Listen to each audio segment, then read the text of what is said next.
kondisi pandemi saat ini, sekolah online itu semakin tanpa disadari memicu tingkat stres pada anak-anak, bukan hanya pada guru ya, kita juga sadar. Guru juga tidak mudah untuk bisa mengajar dengan sistem online. Karena kalau dengan tatap muka itu lebih mudah. Apa yang kita ajarkan, kita bisa lihat wajah anak-anak kita itu ngerti nggak gitu ya. Sedangkan kalau tatap online itu bagi guru juga sebuah beban sebenarnya. Dan tingkat stres anak-anak juga tinggi gitu. Kita sekarang dihadapkan dua pilihan. Kita dipilih untuk hidupnya itu capek, harus belajar online, harus dengerin ocehan orang tua kita, harus dengerin omelan pasangan kita gitu ya. Tapi di sisi lain kalau kita disuruh milih, santai, bebas. Artinya kita nggak perlu dipaksa jadwalnya gitu ya, terserah. Mau belajar oke, mau tidur oke, makan sayur oke, nggak makan sayur juga oke. Terus juga di sisi itu juga kita selalu setiap hari bertemu dengan orang-orang yang baik, suara yang lembut, kata-kata yang baik. Nah itu ya tolak belakang. Terus juga kita hidup di lingkungan orang yang semuanya kaya raya, tidak ada yang miskin ya. Terus juga kita disuruh milih, mau nggak kita untuk terlahir di keluarga yang kaya sejak lahir. Kalau Anda, Bapak Ibu, saudara-saudari sedama, kita disuruh memilih. Anda memilih hidup yang di sisi yang tidak nyaman atau sisi yang serba nyaman? Jujur. Ada yang bisa kasih pendapat? Secara normal, manusia sejak lahir itu selalu mencari zona nyaman, ya, menghindari kesusahan, menghindari penderitaan. Kita lihat pada saat kita bayi itu spontan, dia itu akan meringkuk gitu ya. Jadi waktu di janin ibu, di rahim ibu, kondisi bayi itu dalam posisi meringkuk. Itu sudah tertanam secara naluriah, maka manusia ataupun hewan itu kondisinya sama, meringkuk di dalam rahim ibu, bukan karena kecil ya, tapi kondisinya memang membuat dia itu nyaman. Nah, maka kenapa bayi yang baru dilahirkan harus dibedong, ya, artinya digulung dengan kain, artinya menimbulkan kenyamanan. Sejak lahir kita sudah belajar tentang arti nyaman. Jadi pada saat kita sudah dewasa, perasaan itu akan mengikuti kita terus. Tidak ada manusia manapun yang ingin mencari susah, pasti ingin mencari nyaman. Nyaman dalam arti kita bilang hal yang menyenangkan. Jadi kalau disuruh milih nyaman atau yang susah, tentunya kita milih yang nyaman. Nah di sini Bapak Ibu, kenapa kita kembali lagi rezeki dan petaka? Kalau kita ibaratkan dua sisi nyaman dan tidak nyaman ini, tidak nyaman dan nyaman, kita ibaratkan, kalau kita boleh ibaratkan, kondisi yang tidak nyaman ini adalah petaka atau rezeki menurut saudara-saudari sedama. Di sini kita belajar. Pada saat kita menyadari tentang rezeki dan petaka dengan kondisi kehidupan sehari-hari, kita akan menilai bahwa hal yang menyenangkan itu adalah rezeki. Hal yang tidak menyenangkan itu adalah petaka. Nah, kita kembali lagi. Pada saat kita bosan dengan kondisi sekolah yang online ya, bosan dengan tugas-tugas PR dari sekolah yang kita merasa capek gitu. Kita bosan dengan pekerjaan kita bosan dengan pasangan hidup kita, atau kita bosan dengan anak-anak kita, orang tua kita yang selalu ngomel ya. Kalau kita kembalikan suatu saat, pada saat orang tua atau pasangan kita yang suka ngomel itu sudah tidak ada, yang kita rasakan adalah penderitaan, kerinduan. Jadi di manakah sebenarnya yang namanya petaka dan manakah yang dinamakan rezeki? Pada saat kita tidak mensyukuri tentang sesuatu hal dan kondisi, kita diliputi oleh kebodohan batin, kekotoran batin. Kita tidak bisa melihat sebenarnya di mana yang namanya rezeki, yang di mana namanya petaka. Kalau diomelin orang tua, diomelin pasangan, rasanya seperti di neraka, penuh petaka. Pada saat kita kehilangan, disitulah baru ternyata kita merasakan petaka yang kita rasakan itu adalah bukan sesungguhnya petaka, tapi itu sebenarnya sebuah berkah, sebuah rejeki yang harus kita syukuri. Pada saat kita capek kerja, kita harusnya bersyukur kita masih punya pekerjaan. Jadi petaka itu kita olah menjadi rejeki. Pada saat kita bosan dengan pasangan kita, ingatlah, pada saat kita kehilangan pasangan kita, perasaan rindu, ya perasaan kehilangan itu luar biasa. Apalagi saya pernah mendengar seorang teman yang dulu bilang, dengar suara dengkuran tidur ibunya. Mamanya kalau tidur tuh mendengkur. Mendengkurnya kuat sekali. Jadi sangat mengganggu sekali. Bisa dibilang itu adalah sebuah petaka gitu ya, tidak menyenangkan. Tapi pada saat dia kehilangan mama meninggal, petaka itu berubah menjadi sebuah rejeki yang hilang dari dirinya. Kerinduan yang luar biasa. Dia sampai bilang, kalau dikasih snoringnya, dengkurnya 100 kali lipat saya rela dengar. Karena itu adalah sebuah dengkuran irama dari seorang mama. Ya. Jadi intinya Bapak Ibu, pada saat kita merasakan petaka, ketidaknyamanan, cobalah kita merubah pikiran kita. Dengan adanya kesibukan, dengan banyaknya kegiatan, misalnya kita disuruh ke wihara, ya suruh ikut aktivitas wihara, organisasi, pada saat kita merasa capek, kita merasa aduh terus-terusan ya acaranya nggak selesai-selesai, barusan nanti acara Waisak, nanti lanjut Asada, Katina ya, nanti ada hari Meta, terus saja rasanya kita jenuh. Pada saat kita jenuh, kita harus bersyukur. Kenapa kita merasa kita terlalu capek dengan rutinitas? Karena kita harus berpikir positif. Kita dinilai pantas, kita dinilai memiliki kapasitas, makanya kita diminta untuk membantu. Jadi jangan kita menilai bahwa itu adalah sebuah petaka, tapi sebuah anugerah, ya berkah. Nah, Bapak Ibu, saudara-saudari sedama, terbalik dari petaka itu sendiri. Kalau kita hidup di kondisi nyaman, setiap hari kita bertemu dengan orang kaya, tidak ada orang miskin. Itu petaka atau bahagia Bapak? Petaka. Kenapa? Gak ada lagi kesempatan kita berbuat baik. Gak ada lagi harus kita bantu, kita gak punya kesempatan untuk melakukan dana, kebajikan ya. Pada saat kita setiap hari hidupnya, kita lahir dari keluarga kaya, yakinlah pada saat kita bertemu dengan orang miskin, dengan orang susah, hati seseorang yang lahir dari keluarga kaya, biasanya ya, tidak semuanya, biasanya, dia tidak akan mudah tersentuh oleh perasaan iba. Karena kita sendiri tidak pernah susah, makanya melihat orang susah itu kita nggak ngerti gimana rasanya susah. Jadi contoh misalnya, saya baru beberapa hari yang lalu, saya sharing dengan seorang Bante, dan sebelumnya saya sharing dengan seorang Bante yang sudah sepuh ya. Saya bilang prihatin, karena kita bilang kota Medan ini dinilai cukup luar biasa ya, umat-umatnya cukup mapan. Kalau berdana untuk membangun wihara dan sebagainya, semua berlomba-lomba. Seolah-olah bahwa itu nilainya karma baiknya luar biasa. Tapi kalau kita diminta untuk bersumbangsi, mendanai dan membantu biaya pendidikan anak-anak dari keluarga prasejahtera, banyak yang kurang tertarik. Saya sendiri mengalami bagaimana saya waktu kecil tuh susah ya, kami pernah mengalami hidup itu susah sekali. Jadi untuk minta uang sekolah mungkin saya sudah pernah cerita ya, itu benar-benar saya harus nangis setiap bulannya untuk minta gitu loh. Banyak ujian, kalau mau minta uang sekolah ke papa itu nggak gampang. Ya, kita harus nangis gitu loh.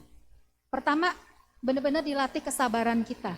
Kalau kita minta uang sekolah sama papa dengan suara yang lembut gitu ya, kita tahu kalau kita kuat sedikit suaranya, pasti dimarahin. Jadi kita ngomongnya agak lembut, "Pah, minta uang sekolah, Pah." Papa nggak dengar. "Pah, uang sekolah, Pah." Nggak dengar juga. Itu udah mulai emosi kita naik nih. Karena malu ya, di sekolah diminta. Tapi di rumah kita susah untuk minta. Kita ngomong agak kenceng, "Pah," gitu ya. Papa udah bilang apa? minta uang sekolah gitu. Nada kita udah tinggi. Papa langsung bilang, kok nggak sopan? Ya udah, kalau nggak sopan, gak usah ngomong gitu. Kita cuma benar-benar merasa petakanya luar biasa, Bapak Ibu. Jadi kalau kita pernah hidup di keluarga yang susah, kita akan gampang untuk memahami orang yang susah.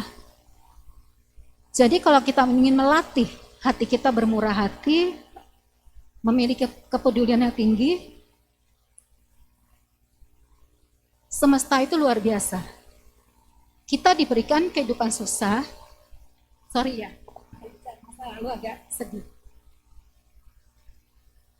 Jadi kalau kita bicara tentang kehidupan yang susah, itu petaka atau rejeki.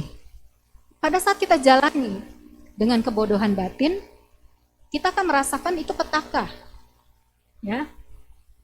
Tapi pada saat kita sudah memiliki sebuah kesempatan yang baik, pada saat kita dewasa, kita merasakan kesusahan orang lain persis seperti apa yang pernah kita alami.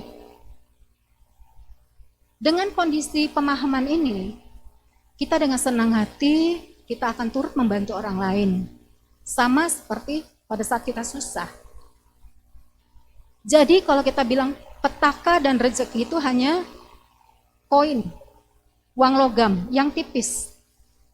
Kita hanya balikkan sisinya saja. Bagaimana cara kita memandang? Dulu kita akan melihat ini semua kesusahan hidup-hidup petaka. Tapi pada saat kita sudah semakin hari, kita memahami dan kita sudah merasa kita cukup mapan, kita merasakan bahwa kesusahan yang kita lalui sebenarnya adalah pelajaran bagi kita manusia agar kita bisa memahami hidup itu adalah perjuangan, proses, dan perubahan. Bagi Bapak Ibu sekalian, saudara-saudari sedama, anicca ketidakkekalan itu adalah sebuah hal yang pasti. Ajarkan dan tanamkan anak-anak kita. Semangat itu harus tetap ada. Artinya, kita boleh miskin secara materi, tapi kita harus kaya secara karakter, moral, dan kejujuran. Karena sampai kapanpun itu adalah harta yang paling berharga. Serta harus memiliki semangat, karena kenapa? Yakinlah bagi orang yang semangat itu tidak akan pernah sia-sia. Ya. Jadi baik di sini, jadi kita kembali ke topik kita.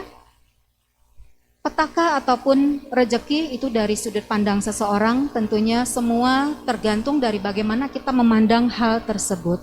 Jadi kalau kita disuruh memilih, kalau kita selalu bertemu dengan orang baik, ingatlah, pada saat kita bertemu dengan orang baik, hati kita yang muncul juga dibaik-baikan.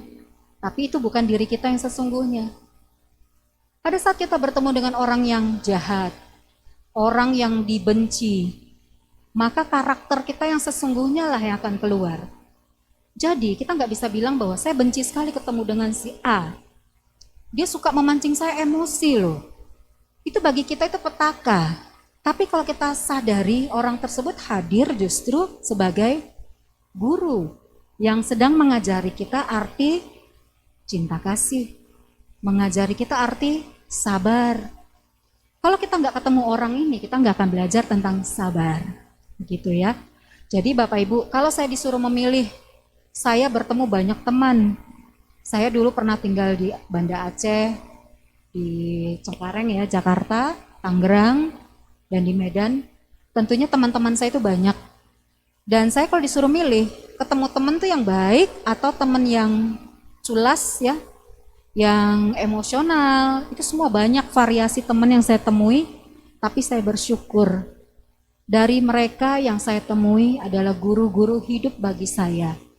Mereka semua punya karakter masing-masing yang bisa mengajari kita bagaimana kita cara menghadapi orang lebih baik.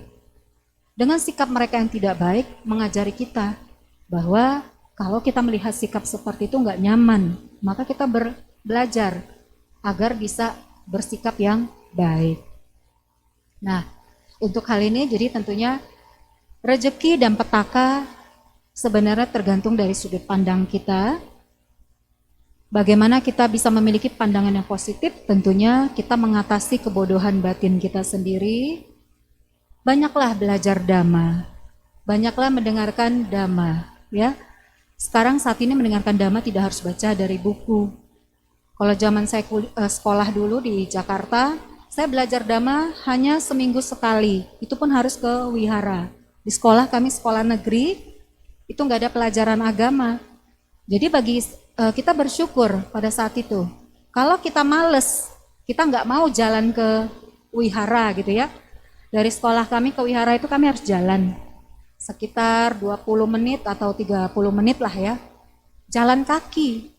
Kalau kami pada saat itu malas, kita hanya duduk di kantin. Mungkin hari ini saya nggak duduk di sini. Kita nggak akan menerima rezeki hingga hari ini. Saya bersyukur sekali. Jadi Bapak Ibu, ingatlah, ajarkan anak-anak kita bahwa kesulitan itu, di balik kesulitan itu ada pembelajaran yang positif ya, ada hikmahnya. Oke, next. Nah, bagaimana kita memandang pandemi COVID-19 ya? Kalau kita kaitkan dengan rezeki dan petaka, tentunya kita sudah tahu. Banyak kesedihan, kita juga turut berduka cita untuk keluarga-keluarga yang tertimpa musibah COVID ya, hingga harus kehilangan orang yang dicintai.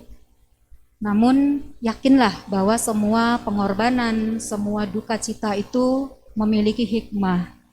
Artinya banyak manusia yang akan belajar tentang bagaimana kita menjaga kebersihan diri, cara hidup yang sehat ya, pola hidup yang sehat. Juga dari COVID ini mengajarkan kita tentang bagaimana kita memiliki komitmen. Komitmen itu artinya gini, anak-anak sekolah sekarang biasanya kan mungkin harus dibangunkan untuk sekolah ya, ini waktunya busnya sudah mau datang, jadi dia mau nggak mau bangun. Tapi anak-anak sekarang dilatih untuk punya tingkat komitmen, bagaimana dia punya satu keyakinan, satu keuletan. Dia mau bangun pagi-pagi karena mau online. Jadi itu bagi anak-anak yang memiliki keuletan seperti itu, punya komitmen, tentunya butuh dukungan dari orang tua. Kan banyak tuh orang tua yang bilang, ya udah nggak apa-apa, bangunnya telat dikit nggak apa-apa lah, nama juga online, nggak ketemu gurunya nggak apa-apa. Orang tua yang begini, ini petaka bagi anaknya. Justru kita harus belajar mengajarkan anak-anak. Pada saat si anak bilang, wah besok saya harus bangun pagi karena gurunya minta saya online, Zoom pakai seragam. Kita sebagai orang tua nggak boleh bilang, aduh gurunya ngerepotin aja di rumah, kok ngapain pakai seragam, ya. Jadi anak-anak yang punya orang tua begitu petaka sebenarnya, bukan ngasih kenyamanan. Kenyamanan itu petaka bagi si anak. Anak-anak justru merasa kalau anak-anaknya dikasih kenyamanan yang terlalu berlebihan, diajarin untuk membangkang dari sekolah, kasihan si anak, itulah petaka bagi si anak. Justru orang tua mendukung. Apa yang diinstruksikan guru itu benar, baik, tujuannya adalah anak punya disiplin, ya. Jadi sebagai orang tua, ciptakan rezeki yang sesungguhnya. Jangan terlalu memanjakan, karena manja itu justru menjadi petaka, bukanlah rezeki lagi bagi si anak ya.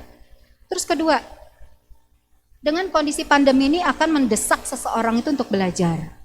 Banyak guru-guru yang gaptek loh, tapi dengan pandemi ini mendorong mereka untuk mau belajar bagaimana pakai aplikasi gitu ya. Yang dulunya nggak pernah ngerti teknologi sekarang belajar. Terus ibu-ibunya yang sebelum pandemi mungkin malas masak, setelah pandemi ini justru rajin masak ya ibu ya, bikin kue gitu ya untuk anak-anak dan keluarga. Jadi terdesak, jadi punya manfaat. Terus yang dulunya nggak bisa jualan online, terakhir jadi mata pencaharian. Walaupun di sisi lain kita pahami banyak perusahaan industri yang harus tutup, mengalami kerugian karena pandemi, tapi kita harus melihat balance-nya, keseimbangannya. Ada yang dirugikan, tentu ada yang diuntungkan. Itu adalah kehidupan, proses ya, anicca, ketidakkekalan. Tentunya pada saat momen pandemi ini manfaatkan dengan baik.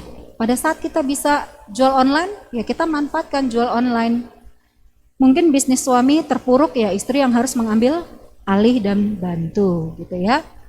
Pada saat kondisi pandemi juga meningkatkan bonding, yaitu ikatan batin. Jadi yang dulunya misalnya jarang di rumah ya, jadi akhirnya lebih sering banyak di rumah, kesempatan untuk bersama keluarga jadi semakin intim ya, semakin dekat. Jadi intinya rezeki dan petaka itu seperti yang saya bilang bedanya tipis sekali. Bedanya adalah dari cara dan sudut pandang seseorang. Oke. Next. Nah, di sini kita belajar bersama Bapak Ibu saudara-saudari sedama bahwa kalau kita ibaratkan anak-anak zaman now suka ngomong ya unboxing ya, pernah dengar? Ya unboxing gitu. Saya juga belajar dari anak-anak zaman now. Kita ibaratkan hadiah atau sebuah kejutan. Kita selalu menganggap bahwa packaging atau kemasan yang cantik di dalamnya itu indah, di dalamnya itu berharga. Sekarang kita belajar, terkadang sebuah hal yang berharga selalu terbungkus dengan packaging yang sederhana dan bahkan tidak bernilai harganya. Tapi di dalamnya kita tidak tahu sesungguhnya permata yang indah ada di sebuah bungkusan yang tidak cantik. Dibungkus dengan yang kelihatannya buruk, ternyata di dalamnya permata. Jadi intinya, bagi orang-orang yang sudah melampaui, menghadapi ya kondisi buruk dalam kehidupan, seburuk apapun, yakinlah itu hanya packaging. Di dalamnya itu ada sebuah permata yang sebenarnya ditunggu untuk diasah, ditunggu untuk bagaimana kita perhalus dengan kesabaran kita, dengan keikhlasan kita, ya. Maka permata itu kan dihasilkan indah, berharga dengan prosesnya yang sulit. Jadi sesulit apapun hidup kita, kalau kita memang memiliki moral etika yang baik, punya kesabaran, punya ketekunan, yakinlah kebahagiaan, rezeki ada pada orang tersebut. Jadi kita harus ingat, saya masih ingat dulu mendiang almarhum Lama Cakra ya, Bante yang berada di Sukabumi. Beliau pernah bilang dan berpesan kepada saya, Anda juga bisa baca di buku beliau, kata-kata yang baik tidak selamanya baik. Dan kata-kata yang tidak baik tidak selamanya tidak baik. Artinya, kalau kita bertemu orang yang bicaranya lemah lembut, baik, biasanya itu tidak sebenarnya. Kalau kita bertemu dengan orang yang bicaranya terdengar kurang baik, kata-katanya sangat menyakitkan, namun yakinlah sebenarnya tujuannya baik. Jadi orang tua kita, adik-adik semua, saudara-saudari sedama, kalau kita ketemu orang tua yang kita sedang berbuat salah, tapi mama papahnya marahnya gini, aduh anakku, mecahin gelas ya, bagus. Itu sudah curiga. Artinya petaka mulai terbentuk ya. Jadi Bapak Ibu, saudara-saudari sedama, pada saat kita harus marah, ya kita harus marah. Pada saat kita harus berkata baik, berkatalah baik pada waktu yang tepat. Jadi koin itu akan berfungsi dengan baik kapan dia harus di sisi yang A, kapan di sisi di B. Jadi perlakukan rezeki dan petaka itu dengan tepat. Jangan pada saat anak nakal kita nggak berani marah dengan alasan sayang. Akhirnya menjadi sumber malapetaka, bukan rezeki lagi.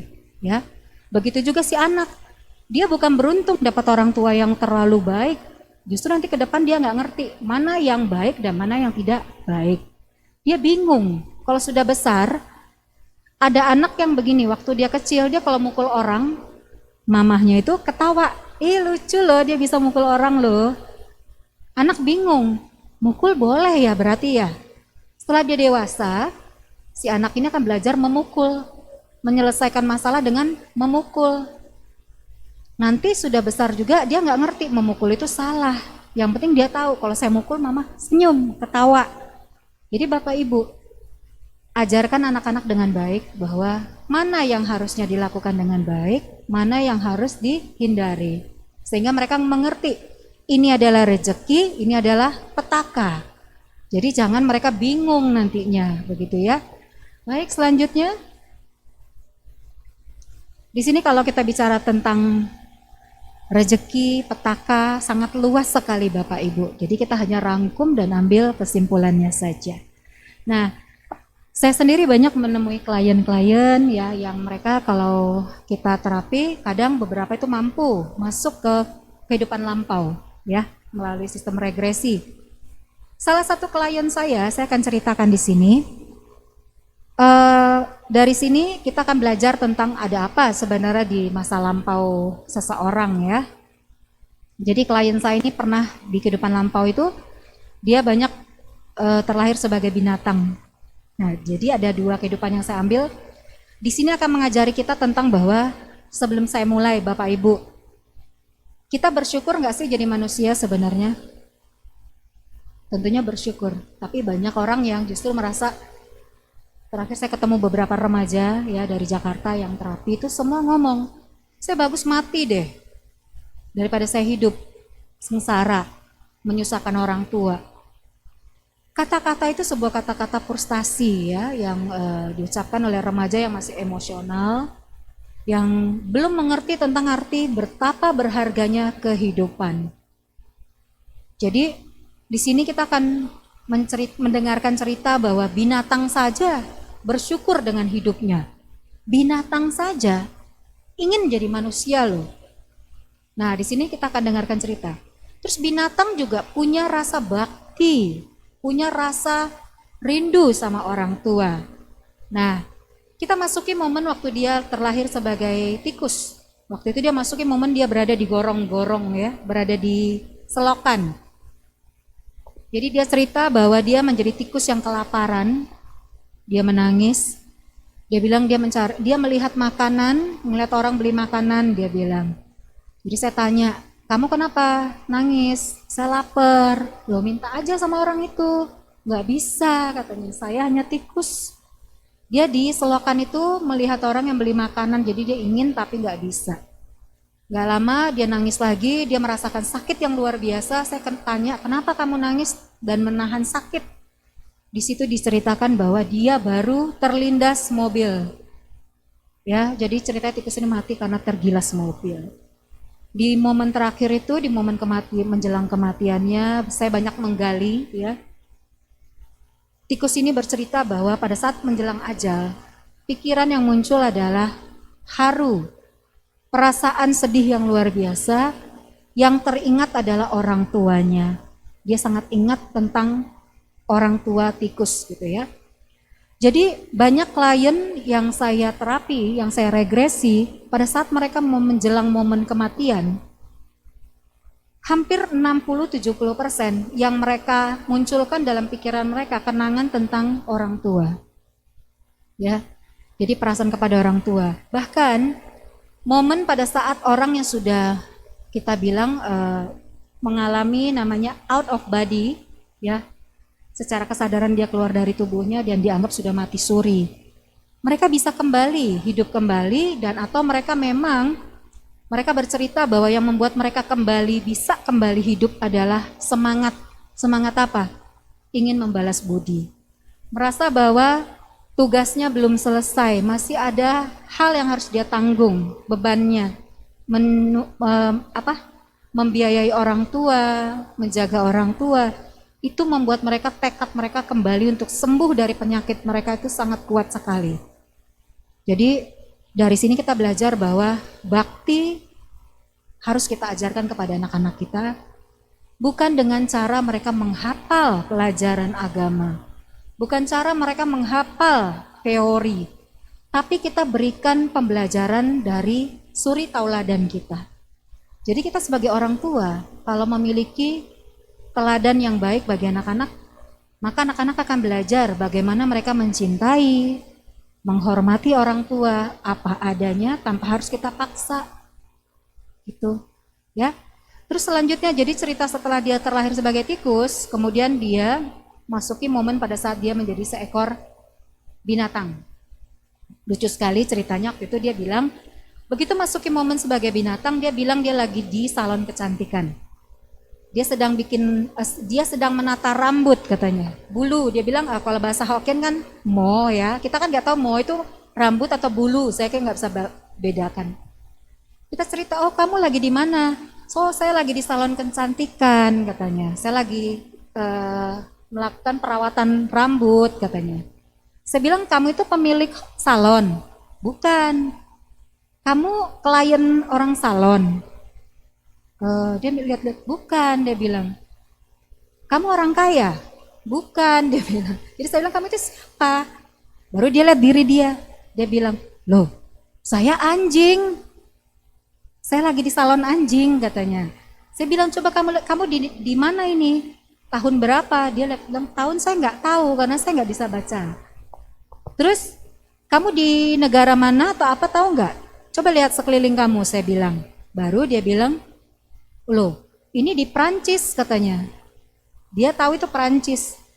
Sampai cerita punya cerita, kita gali, si anjing cerita. Setiap hari dia selalu dibawa ke salon itu oleh tuannya ya, majikannya. Dirawat dengan sayang gitu. Jadi saya bilang, anjing, kamu punya harapan nggak? Punya, dia bilang. Saya ingin sekali bisa jadi manusia. Kenapa? Saya bilang. Jadi manusia itu enak loh, bisa rancang baju katanya ya, desain baju.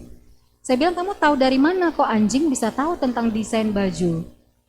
Dia bilang, karena setiap saya dibawa ke sini, saya lewat toko sebelah. Toko sebelah itu ada studio baju. Yang merancangnya itu manusia. Bajunya bagus-bagus katanya. Terus dia nangis lagi. Kenapa? Saya pengen caranya gimana ya biar jadi manusia. Kenapa? Saya ingin bisa berbuat baik juga. Karena saya pernah belajar dari kehidupan sebelumnya bahwa dengan berbuat baik kita bisa lahir jadi manusia. Jadi Bapak, Ibu, Saudara-saudari sedama, klien saya ini waktu itu usianya baru sekitar 8 tahun, 7 tahun 8 tahun ya. Jadi kemungkinan dia untuk berbohong itu kecil. Kalau dia mengarang cerita gitu ya dari terapi ini. Artinya, benar tidak benar bukan suatu hal yang harus kita fokuskan. Tapi intinya, pada saat alam bawah sadar bercerita tentang ingatannya di kehidupan lampau, itu memberikan kita pembelajaran. Bahwa satu, hargailah kehidupan kita. Kedua, berbaktilah kepada orang tua kita. Jangan pernah kita mempunyai masalah dengan orang tua yang tidak berkesudahan.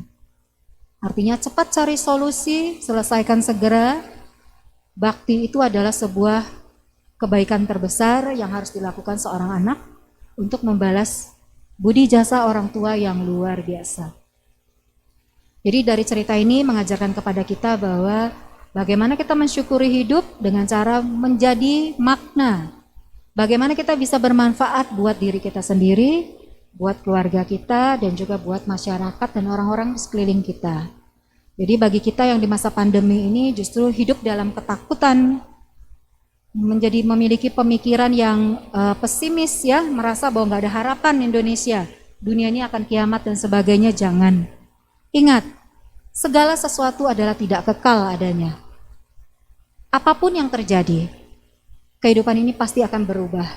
Tapi keyakinan kita untuk berbuat baik, berpikir, dan berkata baik itu jangan pernah berakhir. Sampai kita menutup mata, kebaikan itu adalah pelindung bagi diri kita sendiri. Ya, selanjutnya. Nah, kita akan mengutip kata-kata yang berada dari sutta seperti yang Sang Buddha sampaikan. Ya, jadi di sini dikatakan bahwa orang-orang yang memiliki rezeki, orang-orang yang memiliki berkah, itu memiliki ciri-ciri. Jadi kita bisa lihat, Anda sendiri coba lihat dari poin-poin yang saya sampaikan ini, ada disampaikan sekitar 38 ciri orang yang memiliki berkah. Tentunya saya akan rangkum beberapa. Kita lihat, kita punya berapa poin. Satu, orang yang memiliki berkah utama, dia akan bergaul dengan orang yang bijaksana. Ya, seperti para anggota sangga, romo pandita, ibu pandita, dan juga para pengurus wihara. Itu adalah orang-orang yang bijaksana. Dan mereka menghormat orang yang patut dihormati karena mereka memiliki sifat yang rendah hati dan memiliki jiwa toleransi yang tinggi sekali. Mereka hidup di tempat yang sesuai, yaitu tempat yang aman, jauh dari peperangan, ya, ancaman dan sebagainya. Seperti kondisi saat ini. Kondisi pandemi sedang terjadi tapi kita masih bisa mendengarkan dhamma, mendengarkan pembelajaran secara online dengan kondisi yang nyaman, fasilitas dan sarana internet yang memadai itu juga sebuah berkah. Dan orang tersebut memiliki pengetahuan dan keterampilan. Jadi orang tersebut adalah ciri orang yang memiliki berkah, ya. Jadi misalnya kita lihat Cici Hela, pinter dhamma, pinter dhamma talk, dia juga menguasai art, ya. Seni merangkai itu adalah ciri orang yang memiliki berkah. Terus juga gemar berdana, mudah merasa simpati, memiliki empati, ya, sangat senang menolong orang lain, itu adalah ciri orang yang memiliki berkah utama. Banyak orang yang kaya raya tapi tidak mampu dalam arti tidak mampu berbagi. Justru banyak orang yang kurang mampu, ya, kurang secara keuangan kurang kaya, tapi dia mampu berbagi. Nah, juga orang yang memiliki berkah utama itu hidupnya sesuai dengan dhamma, selaras, ya. Jadi menghindari pembunuhan, penganiayaan dan sebagainya, selaras dengan dhamma. Dan mereka selalu hidup menyokong sanak keluarga dengan baik, memiliki tanggung jawab, ya. Jadi memiliki artinya menyokong sanak keluarga bukan hanya dari segi finansial, tapi dari segi semangat, ya, mereka mengutamakan keluarga. Jangan kita pernah melakukan kebaikan untuk orang banyak, tapi kita mengabaikan tanggung jawab kita di dalam rumah atau rumah tangga. Itu adalah bukan ciri orang yang memiliki berkah, tapi dia memiliki namanya kebodohan batin, ya, awija, kegelapan batin. Jadi hendaknya diingat para saudara-saudari sedama, Bapak Ibu, apapun alasannya, kebaikan itu tidak pernah menimbulkan penderitaan. Jangan niat kita menolong banyak orang, tapi kita melukai perasaan keluarga dan orang terdekat kita. Dan ciri berkah utama lainnya adalah mereka akan bekerja tanpa celah. Jadi dalam hal kejujuran, sportivitas, komitmen itu penting sekali. Jadi bagi saudara-saudari sedama, adik-adik tercinta yang aktif di keanggotaan organisasi, jangan pernahlah kita melakukan kegiatan yang dicemooh, menjadi cemooh, artinya tidak jujur, tidak tepat waktu, tidak komitmen, ya. Karena ingat, sikap kita adalah rezeki kita di masa depan. Pada saat kita belajar dengan baik di organisasi, kita akan punya reputasi yang baik, akan memiliki tabungan kebajikan yang banyak, sehingga pada saat kita nanti terjun di masyarakat, kita akan menjadi orang yang dipercaya. Pada saat orang percaya, maka rezeki Anda sudah terbuka. Artinya, kemakmuran sudah ada di depan mata, kebahagiaan sudah di tangan Anda, itulah rezeki sesungguhnya. Jadi pada saat kita berada di wihara, lakukanlah kebajikan kita dengan baik dan sempurna, tanpa celah. Apalagi pada saat kita sudah terjun di masyarakat, lakukan semua hal dengan baik dan tidak bertentangan dengan Pancasila Buddhis. Nah, intinya rezeki itu diciptakan, bukan diturunkan, bukan ditunggu di seperti sebuah hadiah dari langit, ya. Tapi rezeki itu benar-benar harus diciptakan. Petaka itu harus dirubah. Rubahlah petaka menjadi sebuah berkah bagi siapapun. Jadi semua tergantung dari sudut pandang kita. Baik, selanjutnya. Nah, ini ada kutipan yang memang disampaikan tentang berkah, ya, di Anguttara Nikaya. Jadi untuk topik kita kali ini tentunya semua kembali kepada pikiran kita, karena Guru Agung Sang Buddha telah menunjukkan jalan. Namun bagaimana kita menerapkan dalam kehidupan kita sehari-hari? Sadari bahwa kebodohan batin kita, keserakahan hidup kita, dan juga kegelapan batin kita Semua tercipta oleh pikiran kita sendiri yang harus segera kita atasi dengan kerelaan, ya, banyak mendengarkan dhamma, bergaul dengan orang-orang bijaksana, maka kita akan melihat jelas mana yang terang dan mana yang gelap. Jadi itu saja yang bisa saya sampaikan. Saya sampaikan kembali kepada moderator sebelum kita lanjutkan dengan refleksi. Oke, baik. Itulah tadi beberapa materi yang disampaikan oleh Bu Darmawati. Ada beberapa kesimpulan yang bisa saya ambil dari Dhamma Desana Ibu tadi, yaitu rezeki datang dalam hal-hal kecil yang tidak kita sadari, tergantung bagaimana sudut pandang kita menanggapinya.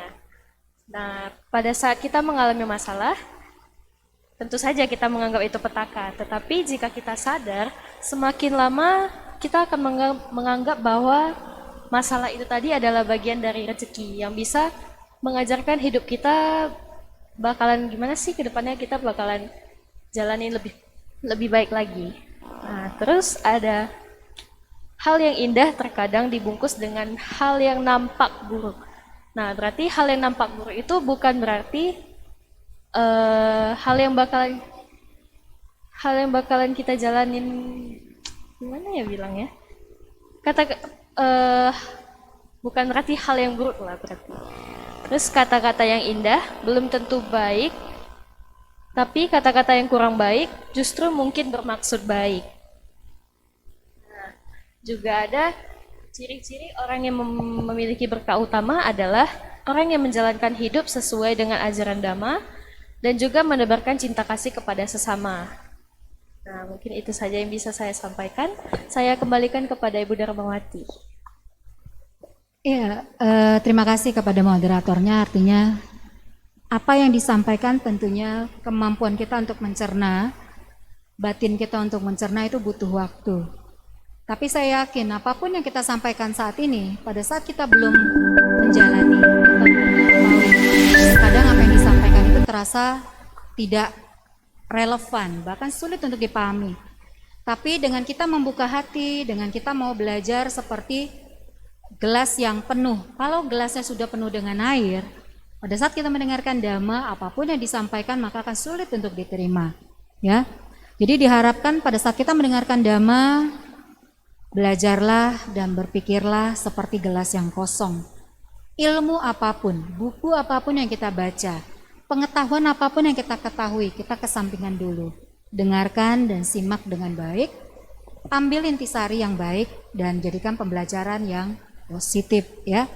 Baik, selanjutnya saya akan seperti biasa, saya akan membantu Anda, membimbing Anda. Kita akan lakukan refleksi diri. Tentunya bagi pemirsa dan para saudara-saudari sedama, Bapak Ibu yang berada di saat ini di sini dan di rumah, marilah kita bersama-sama melakukan refleksi diri. Sejenak kita menenangkan diri kita dari segala aktivitas. Ambil sikap duduk yang baik, kedua kaki dipijakkan di lantai. Jadi pemirsa yang di rumah juga boleh lakukan hal yang sama. Tenangkan diri Anda. Kita hanya lakukan sesaat. Kita melakukan perenungan terhadap apapun yang telah kita lakukan selama ini. Kita maafkan siapapun yang telah bersalah kepada kita dan perasaan bersalah yang ada di dalam diri kita. Sambil memejamkan mata, kedua tangan diletakkan di atas badan. Mata dipejamkan. Sadari nafas yang masuk dan keluar. Jangan diatur, biarkan bernafas alami. Semakin Anda sadari nafas Anda, semakin Anda merasa tenang, sangat tenang, tenang sekali.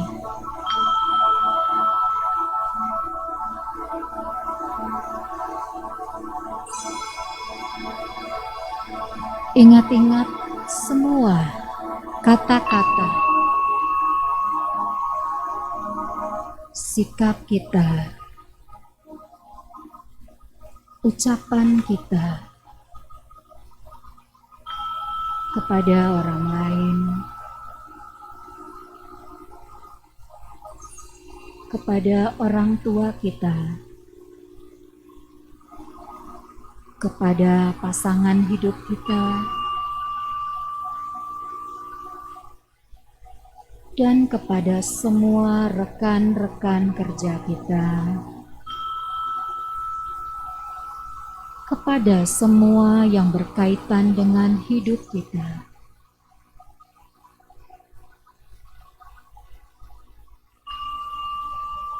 Apabila ada rasa kecewa,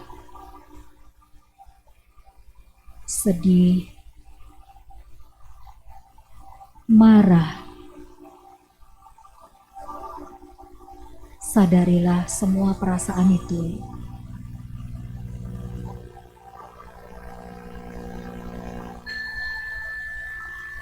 Sadarilah diri ini adalah manusia yang biasa.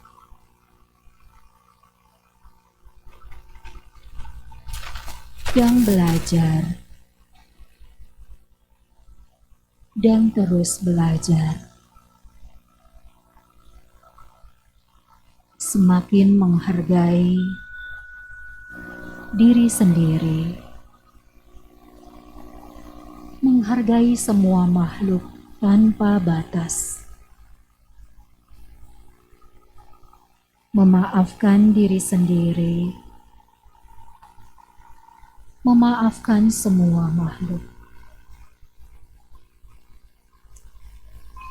Sadari nafas yang keluar dan masuk. Semakin kita sadari, kuatkan perasaan bersyukur, terima kasih kepada diri sendiri. Terima kasih kepada semua orang-orang. Terima kasih kepada kedua orang tua. Bertekad untuk menjadi lebih baik. Semangat berbahagia. Belajar untuk menjadi sempurna. Sempurna untuk melayani. Jadilah manusia yang berterima kasih, bersyukur, dan bersemangat. Tarik nafas dalam, rasakan semangat yang baru, merasakan sukacita yang baru. Bayangkan wajah orang tua yang tersenyum. Jadikan senyum mereka sebagai semangat dan obat bagi kita dikala kita sedih, dikala kita lelah, dikala kita putus asa. Terima kasih kepada semua guru, semua orang tua. Tarik nafas dalam, rasakan perasaan sukacita, bersyukur dan terima kasih menjadi bagian dari diri Anda mulai hari ini dan seterusnya. Perlahan-lahan rasakan udara yang masuk ke paru-paru Anda, gerakan tangan dan kaki Anda. Sesaat lagi Anda akan buka mata dan sadari hidup ini adalah berkah dan anugerah. Terima kasih kepada semua.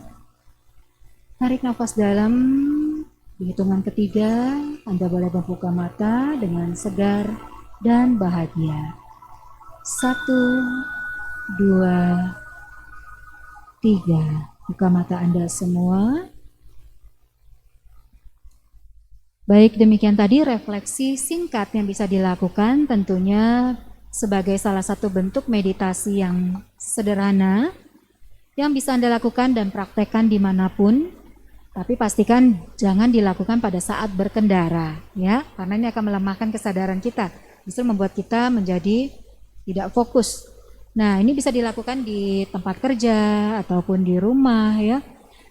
Apalagi bagi kita yang akan tidur, tentunya lakukan refleksi ini rutin sebagai bentuk membuang semua emosi negatif yang ada di dalam diri kita. Jadi ini sangat efektif bagi kita memiliki kebencian yang besar, memiliki rasa tidak semangat, memiliki rasa ketakutan di masa pandemi, itu membantu sekali. Semoga tips ini dan praktek refleksi diri ini, meditasi singkat ini bisa membantu, ya, menenangkan diri. Baik, terima kasih, saya kembalikan kepada moderator. Oke, baik, terima kasih kepada Ibu Darmawati. Selanjutnya kami membuka sesi tanya jawab. Kepada teman-teman yang berada di offline maupun online, boleh bertanya ya. Apakah ada yang ingin bertanya?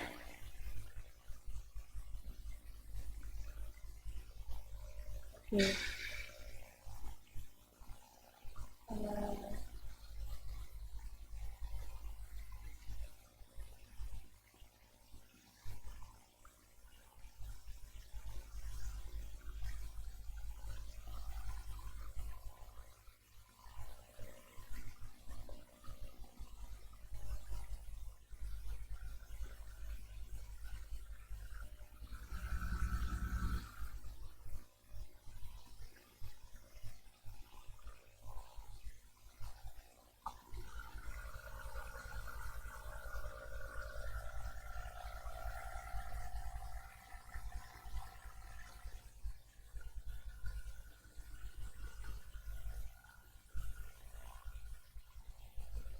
Baik, Bu. Ini ada pertanyaan dari Anoni. Nama budaya Ibu Darmawati, dalam lingkungan sosial yang saya lihat, biasanya orang yang suka melanggar sila atau melakukan tindakan yang buruk selalu mendapatkan berkah. Sebaliknya, orang yang ingin memperbanyak perbuatan baiknya selalu mendapatkan penderitaan. Mohon penjelasannya, Ibu. Terima kasih. Baik, saya langsung tanggapi ya. Baik, untuk saudara yang bertanya dan kepada semua Bapak Ibu, saudara-saudari Sudama, memang banyak kita lihat orang jahat itu semakin dia melakukan kejahatan, dia semakin menuai banyak berkah gitu ya, rezeki. Bahkan kita sering lihat juga kadang dalam keseharian kita, orang yang tidak aktif ke wihara, bahkan di rumah tidak pernah sembahyang gitu ya, nggak melakukan perbuatan baik apapun, tapi berkah yang dia dapat itu enggak berhenti-henti gitu, bahkan semakin kaya raya. Nah, Bapak Ibu, kita sadari bahwa kehidupan ini bukan hanya di kehidupan saat ini saja. Kita sudah terakumulasi, kita sudah tercipta, dan bahkan kita terbentuk saat ini berkat dukungan karma lampau kita. Jadi Bapak Ibu, kita lihat mungkin para orang-orang yang tidak dermawan, orang yang sering melakukan kejahatan, kok justru penuh berkah gitu ya.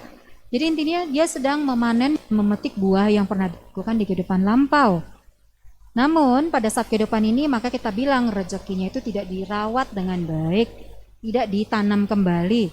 Justru dia merasakan bahwa tidak perlu berbuat baik, kok malah penuh kebaikan gitu ya. Jadi itulah saat itu sebenarnya petaka sedang berproses. Nah, jadi kita kembali lagi bahwa yang dia petik itu bukan karena apa yang dia tanam saat ini, tapi kebetulan yang dia lakukan saat ini, keburukan yang dia lakukan itu belum panen, belum berbuah. Jadi dia baru menanam. Jadi bukan karena berbuat jahat, tapi dia menerima kebaikan itu tidak pernah. Hukum karma dan hukum paticca samuppada itu sangat adil dan sangat logika sekali. Apa yang ditanam itulah yang akan dipetik. Seperti kita bilang, karma perbuatan yang kita lakukan seperti bayangan yang selalu mengikuti orang yang menimbulkan bayangan itu, tidak akan pernah terpisah, tidak akan salah. Jadi jangan pernah mengikuti, oh orang itu nggak pernah berbuat baik, toh dia tetap makmur gitu ya. Tapi ingat, orang yang terlihat makmur, orang yang terlihat kaya raya, di dalam hatinya tidak ada yang pernah tahu apakah dia bahagia atau tidak. Ya, Kebanyakan orang yang kita lihat miskin, apakah dia menderita? Tidak juga. Terkadang mungkin secara sandang pangan papan dia kurang, tapi kebahagiaannya itu tidak terkira, ya.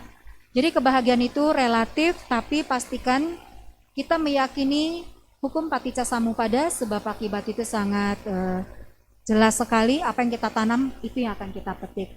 Intinya jangan pernah kita lihat orang itu nggak pernah berbuat baik, tapi kok dia selalu penuh rejeki, selalu beruntung, karena itu memang dia sudah menanam itu sejak kehidupan yang lampau. Tapi ingat, pada saat kehidupan ini kita sedang kaya raya, makmur, cantik, ganteng, pinter, ya, jangan terlena, karena petaka itu selalu berada di sekitar kita. Ciptakan dan terus rawat kebaikan-kebaikan yang ada, sehingga memupuk kehidupan berikutnya yang jauh lebih baik lagi. Begitu. Oke, berarti kita nggak tahu kapan karma kita akan berbuah. Jadi sebaiknya kita terus berbuat baik supaya kita bisa menanam yang lebih baik lagi ya kan. Oke. Selanjutnya ada lagi yang ingin bertanya? Namo Buddhaya, Bu. Saya izin bertanya. Sebelumnya Ibu menjelaskan bahwa ciri orang yang memiliki berkah utama adalah hidup di tempat yang sesuai. Seperti yang kita lihat, orang-orang yang hidup di Gaza, Palestina, banyak mendapatkan petaka dan itu terjadi secara terus-menerus dalam jangka waktu yang lama. Apakah mungkin di hidup seseorang akan terus-menerus terlibat petaka seperti itu? Dan adakah cara mengatasi petaka dalam waktu yang lama jika kita mengalami hal yang serupa dengan mereka, Bu? Terima kasih. Baik, luar biasa. Ini pertanyaan yang sangat bagus sekali. Dari keluarga luar biasa, yang kita lihat mereka aktif sekali ya. Ini luar biasa, salah satu bentuk karma baik yang kita bilang akumulasi tadi ya. Di dalam satu keluarga yang gemar, semangat dalam kebajikan. Baik, dari pertanyaan tadi, hidup di salah satu ciri memiliki berkah utama adalah tinggal di tempat yang sesuai begitu ya. Tempat yang sesuai yang saya sampaikan tadi, tentunya kita perjelas bahwa sesuai itu relatif. Bahagia itu relatif. Intinya, pada saat kita tinggal di negara yang aman sentosa, sama seperti kita ceritakan tadi, kalau kita selalu bertemu dengan orang yang baik, kesempatan kita berbuat baik itu semakin kecil. Pada saat kita tinggal di negara perang, bukan berarti kita menilai bahwa itu sebuah hal yang bukan rezeki, jadi seolah-olah itu petaka. Dari sudut pandang kita coba melihat, pada saat kita berada dan harus terlahir di negara perang, yang harus kita lakukan adalah menerima kenyataan. Kita terlahir di negara yang penuh peperangan. Kalau kita menolak, yang muncul adalah penderitaan. Yang harus kita lakukan, satu, bersikaplah penuh welas asih. Karena kenapa? Pada saat kita berontak, kita merasa kebencian itu meledak-ledak. Kita merasakan bahwa peperangan ini semakin masuk ke dalam batin kita, penuh gejolak perang, emosi. Penderitaan yang muncul itu adalah petaka yang sudah Anda ciptakan sendiri. Yang harus kita lakukan, kita menyadari bahwa apa yang kita lakukan di kehidupan lampau menyebabkan kita terlahir di sebuah negara yang kita tumbuhkan sendiri, yang kita ciptakan sendiri. Kalau kita ditanya, kalau saya dilahirkan di negara itu, apa yang bisa kita lakukan? Satu, kalau kita memang mengenal Buddha Dhamma, lakukanlah kebajikan dengan harapan bukan hanya kita berharap kehidupan berikutnya lebih baik, sedangkan untuk melewati hari-hari di negara perang itu sangat luar biasa. Kita bisa bayangkan bagaimana kita hidup di bawah kondisi atau hidup di dalam kondisi pandemi aja membuat banyak orang itu menderita. Ya, kecemasannya meningkat sehingga dikatakan anxiety ya, kecemasan yang meningkat itu luar biasa. Apalagi kita harus hidup di negara perang, makan tidak nikmat ya, makan aja susah gitu.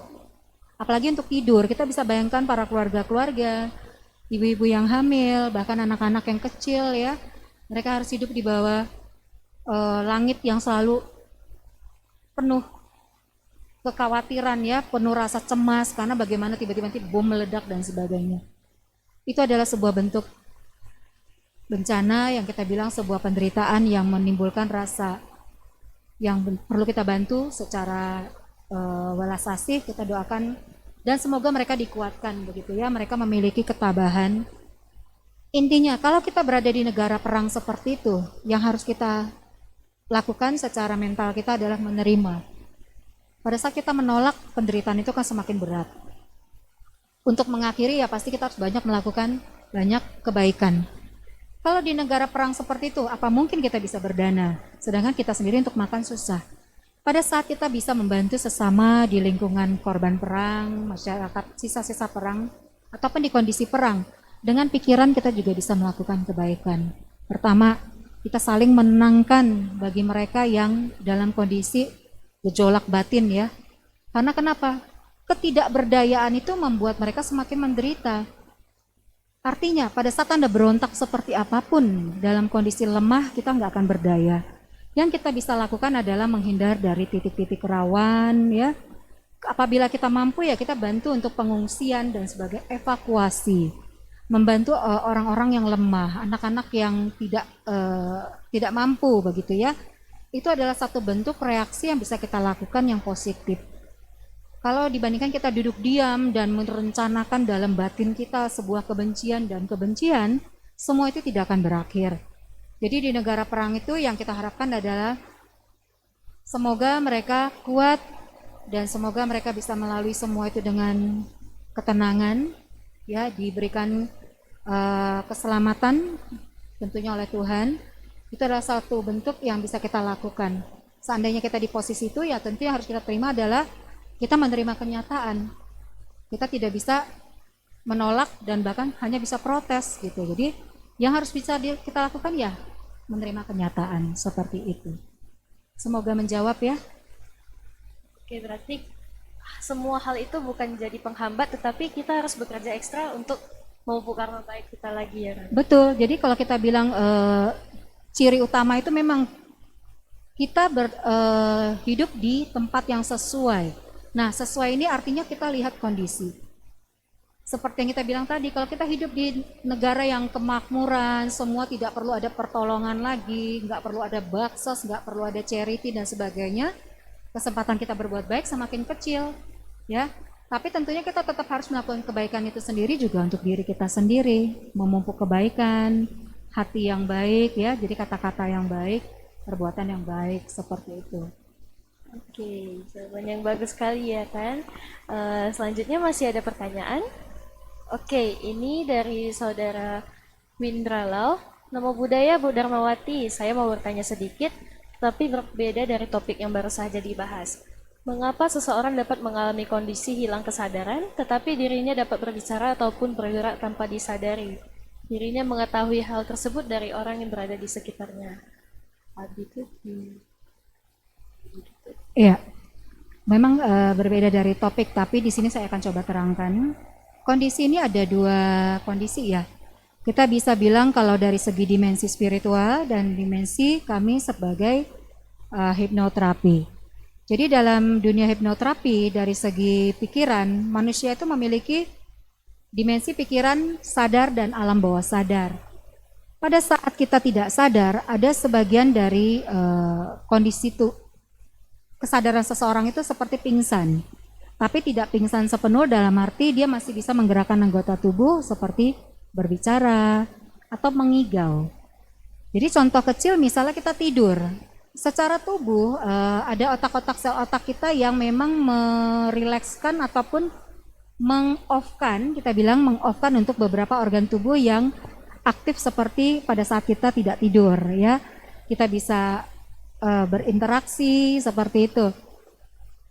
Tapi ada kondisi yang memang pada saat secara tubuh kita off, tapi dia bisa masih melakukan kegiatan seperti aktivitas tidak tidur atau tidak sadar tadi.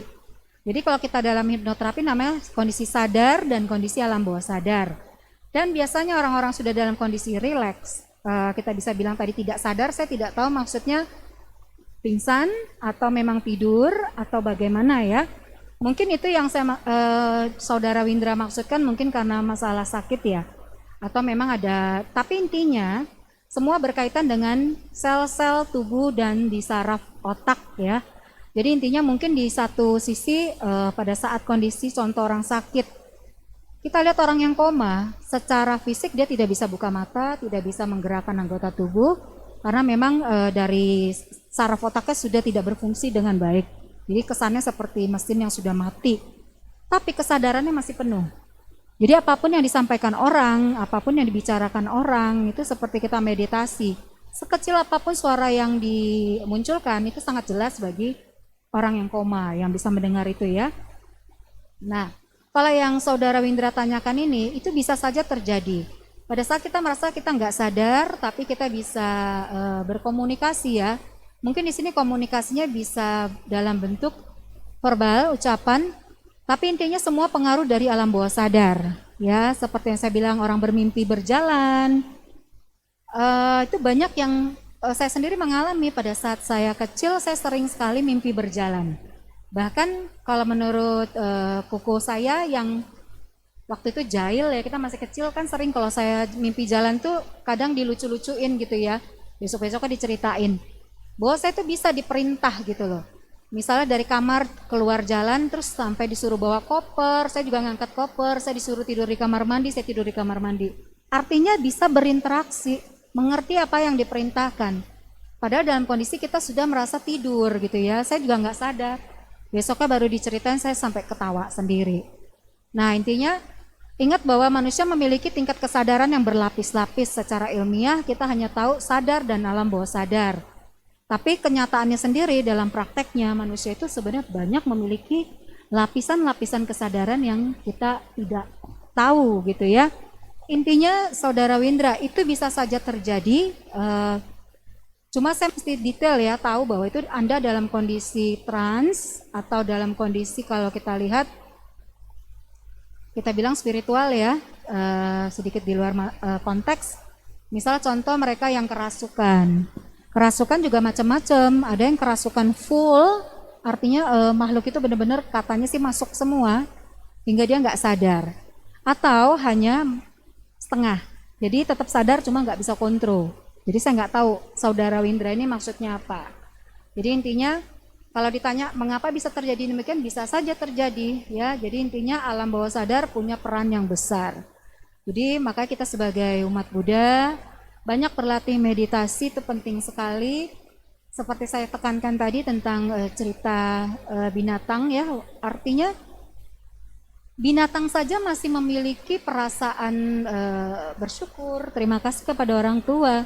Jadi penting sekali bagaimana kita bisa selalu melakukan afirmasi diri ya, selalu menekankan diri sendiri, bagaimana kita berterima kasih kepada orang tua, selalu bersyukur. Karena kenapa? Pada saat menjelang akhir, nah seperti yang saudara Windra katakan, dia sudah nggak sadar, tapi alam bawah sadar akan ambil alih. Jadi perasaan bakti kita, terima kasih kita kepada orang tua itu terpatri ke alam bawah sadar. Kalau kita benci orang tua kita, punya konflik, kalau kita nggak selesaikan, pada saat kita nggak sadar, alam bawah sadar akan ambil alih. Jadi kebencian itu akan naik gitu. Jadi jangan nanti membuat kita justru memicu kelahiran di alam yang rendah seperti itu. Terima kasih ya saudara Windra. Oke, baik. Terima kasih. Selanjutnya ada pertanyaan, bagaimana cara ketika kita sedang dalam kondisi petaka yang tidak nyaman, pada saat itu bisa punya pola pikir ini sesungguhnya adalah rezeki? Ya, cara yang tepat adalah kita memiliki kebijaksanaan dan kita belajar untuk keluar dari diri kita sendiri. Jadi biasanya kalau kita berpikir sebagai diri kita sendiri biasanya susah untuk menerima kenyataan. Jadi kita belajar berandai-andai. Seandainya kita adalah orang lain atau orang lain adalah diri saya sendiri, kita menghadapi ini harus seperti apa? Itu lebih gampang. Jadi kalau dalam terapi biasanya selalu saya mengajak orang tersebut seperti menonton film. Jadi dia melihat kejadian dirinya sendiri seperti dia menyaksikan orang lain. Jadi nanti bijaksana dalam diri dia sendiri yang sebenarnya dirinya akan berkomentar. Jadi contoh, misalnya kita bilang cerita tentang anak yang benci dengan ayahnya gitu ya. Jadi kalau dalam sehari-hari begini kita cerita waktu konseling, wah itu emosinya luar biasa kalau ngomongin tentang papahnya. Wah gue benci banget papa gini-gini ya. Sampai kata-kata kotor keluar semua, kasar. Bisa dimaklumi anak yang memihak kepada ibu karena merasa ibunya dilukai gitu ya, disakiti, jadi dia benci papanya. Pada saat kita ngajak coba maafin papa gitu, oh nggak bisa, nggak bisa. Pada saat di terapi, kita cuma minta dia lihat film, cerita kisah hidup dia. Jadi di situ kita ajak dia berkomunikasi. Kita nanya bagian dari bijaknya, kita cuma bilang, kalau kondisi terus-menerus begini penuh kebencian, yang terjadi bagaimana? Dia akan komentar. Kita minta solusinya, kita minta langsung si orang tersebut tentang solusinya seperti apa. Nah sama seperti ini, pada saat kita menghadapi petaka, terkadang kita sendiri yang mengalami, kita susah untuk mengontrol perasaan kita. Tapi kita belajar untuk keluar dari diri kita sendiri. Kita coba meditasi, coba refleksi diri, kita coba berandai-andai. Kita lihat diri kita sendiri, ajak komunikasi batin kita. Hei, kamu ini kan lagi petaka. Sedih nggak? Dia akan bilang, sedih. Susah nggak? Oh susah banget. Mau diterusin nggak susahnya? Ajak komunikasi. Batin akan bilang, wah gue capek banget, gue udah nyerah deh. Gini, kita komunikasi sama diri kita sendiri, kasih ide. Bagaimana kalau kita maafin aja? Atau kita terima petaka ini, coba solusinya gimana? Ingatlah, air yang keruh, artinya pada saat kondisi kita, batin kita kacau, dia seperti air yang keruh, nggak ada solusi. Yang terjadi justru semakin terbakar dan menderita. Yang perlu dilakukan, bantu dan bimbing diri Anda masuki kondisi yang tenang, sangat tenang ya. Boleh dibantu musik, kalau memang Anda mau cepat ya dibantu musik seperti tadi. Setelah Anda tenang, lihat petaka Anda itu seperti apa. Apa yang harus Anda lakukan? Bimbing diri Anda sendiri. Jadi tanya jawab itu salah satu bentuk terapi. Jadi pada saat kita bisa menerima dengan ikhlas, kata-kata ikhlas itu penting. Saya ikhlas, ini adalah sebuah petaka yang harus saya terima. Jadi makanya kita bilang paticca samuppada itu wajib kita jadikan sebuah teladan, kita jadikan pegangan. Kenapa? Yakinlah paticca samuppada.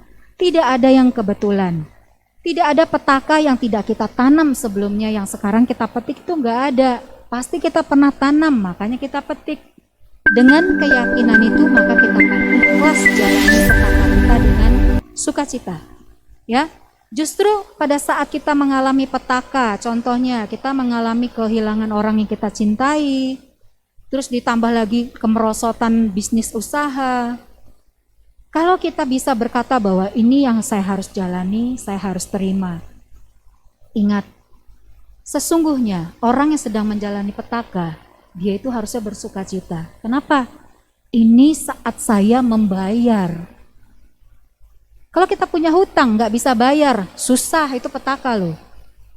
Tapi pada saat kita sedang membayar, kita harusnya merasa inilah proses saya akan segera melunasi hutang karma saya. Inilah proses pada saat saya sedang menghadapi sesaat lagi rezeki akan tiba. Artinya saya sudah bebas hutang, bebas penderitaan, itu kan berarti rezeki sudah mau datang. Jadi orang yang menjalani petaka justrunya dia harus semakin semangat. Tetap lakukan kebaikan. Sedang merosot ekonominya, kalau dulu bantu 1 juta ya hari ini 1.000 rupiah pun gak apa-apa. Atau kita bantu dengan tenaga, atau kita bantu dengan pikiran. Jadi banyak kebajikan yang bisa dilakukan. Intinya pada saat kita mengalami petaka, ingat satu, ikhlas. Ikhlas artinya kita memang harus jalani dan mau bayar. Kedua, kita tetap semangat untuk tetap melakukan kebaikan sehingga kita segera mendapatkan karma baik yang lebih cepat begitu ya, segera mengakhiri karma buruk kita. Intinya jangan pernah kita merasa putus asa seperti itu ya. Justru pada saat kita merasa petaka itu yang harusnya momen yang harus kita nikmati. Sesaat lagi kita sudah lunas dan kita akan terima kebaikan seperti itu. Oke, baiklah, mungkin itu tadi adalah pertanyaan terakhir dari sesi tanya jawab kita, karena juga waktunya sudah jam 9 ya. Sebelum kita menutup acara pada malam hari ini, marilah kita melakukan penerimaan jasa yang akan dipimpin oleh Bu Darmawati. Pada Bu Darmawati saya persilakan. Baik. Ya, kepada seluruh pemirsa, Bapak, Ibu, Saudara, Saudari sedama yang berbahagia di dalam Dhamma. Sungguh sebuah berkah bagi kita semua yang bisa sama-sama belajar di dalam acara Pekan Pembabaran Dhamma yang diselenggarakan oleh pengurus Wihara Dharma Aura. Bersama-sama kita merangkapkan kedua tangan, kita berkonsentrasi, melafalkan sutra untuk kebajikan dan semoga melimpah kepada para leluhur, kepada sanak keluarga, kepada semua orang tua di semua kehidupan, semoga kepada semua makhluk tanpa batas, di atas, di bawah, di samping, maupun di belakang. Menerima benih kebajikan hari ini, kita bersama mempelajari Dhamma, memperoleh kebahagiaan dan sukacita, bertekad untuk menanam banyak kebajikan. Semoga semua makhluk berbahagia. Tadya Taom Gate Gate Param Gate Parasam Gate Bodhisua Tadya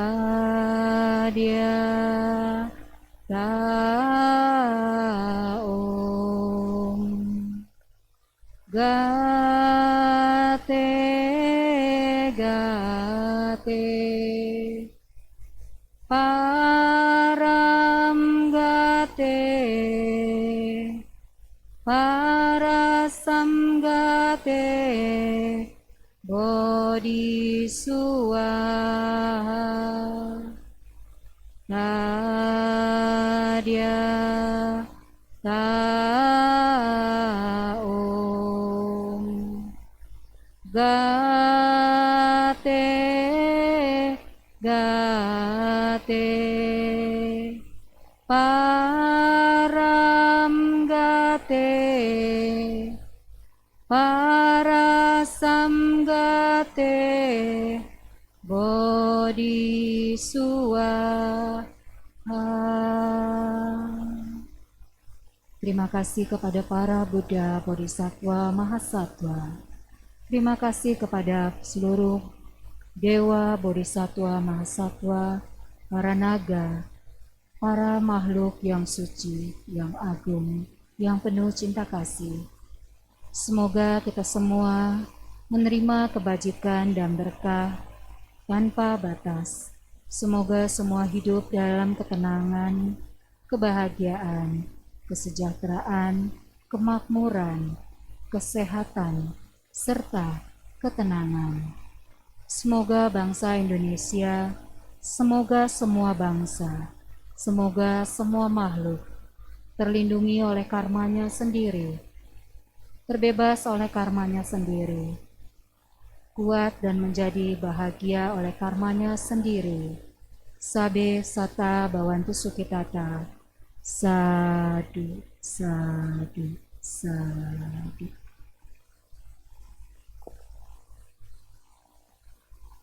Oke, baiklah. Selanjutnya adalah penyerahan cindramata kepada narasumber. Kepada perwakilan Wihara Dharma Aura, kami persilahkan.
Baik, sudah tidak terasa ya, udah 2 jam Bu Darmawati sudah menemani kita malam hari ini. Saya ucapkan terima kasih banyak atas kehadiran Ibu pada malam hari ini. Dan juga tidak lupa teman-teman Sedama yang mengikuti kegiatan ini baik offline maupun online, saya ucapkan terima kasih banyak atas kehadirannya. Oke, selanjutnya marilah kita menutup acara pada malam hari ini. Saya ucapkan Namo Sanghyang Adi Budaya, Namo Buddhaya.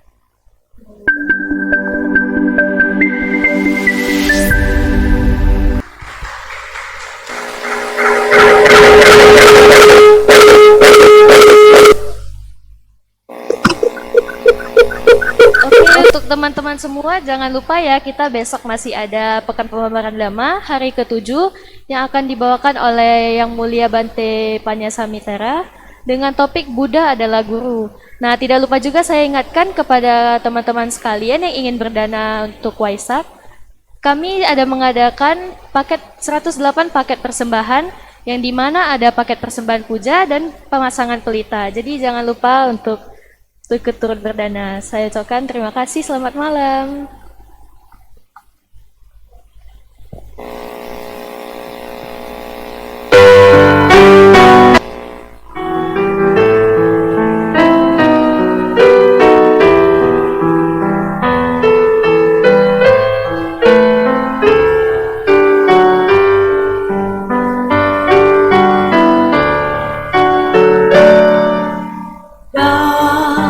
Damai yang sempurna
不到的感觉。爱是我们小小的心愿，希望你平安快乐。